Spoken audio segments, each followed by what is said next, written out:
ஆயத்தப்படு, ஆயத்தப்படுத்து. ஆயத்தப்படுத்துதலுக்கான வேத வசனங்களை பார்க்கலாம். ஆகையால் நமக்கு கிடைக்கும் சமயத்திற்கு தக்கதாக யாவருக்கும், விசேஷமாக விசுவாச குடும்பத்தார்களுக்கும் நன்மை செய்ய கடவோம்.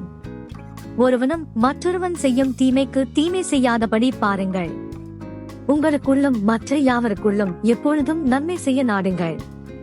சகோதரரே, நீங்கள் நன்மை செய்வதிலே சோர்ந்து போகாமலிருங்கள். நன்மை செய்யவும், நற்கிரியைகளில் ஐசுவரியவான்களாகவும், தாராளமாய் கொடுக்கிறவர்களும் உதார குணம் உள்ளவர்களுமாயிருக்கவும், நித்திய ஜீவனை பற்றிக் கொள்ளும்படி வருங்காலத்திற்காக தங்களுக்கு நல்ல ஆதாரத்தை பொக்கிஷமாக வைக்கவும் அவர்களுக்கு கட்டளையிடு. துரைத்தனங்களுக்கும் அதிகாரங்களுக்கும் கீழ்ப்படிந்து அடங்கியிருக்கவும், சகல விதமான நற்கிரியைகளையும் செய்ய ஆயத்தமாயிருக்கவும், ஒருவரையும் தூஷியாமலும் சண்டை பண்ணாமலும் பொறுமை உள்ளவர்களாய் எல்லா மனுஷருக்கும் சாந்த குணத்தை காண்பிக்கவும் அவர்களுக்கு நினைப்பூட்டு. தேவனிடத்தில் விசுவாசமானவர்கள் நற்கிரியைகளை செய்ய ஜாக்கிரதையாயிருக்கும்படி நீ இவைகளை குறித்து திட்டமாய் போதிக்க வேண்டுமென்று விரும்புகிறேன். இவைகளே நன்மையும் மனுஷருக்கு பிரயோஜனமுமானவைகள்.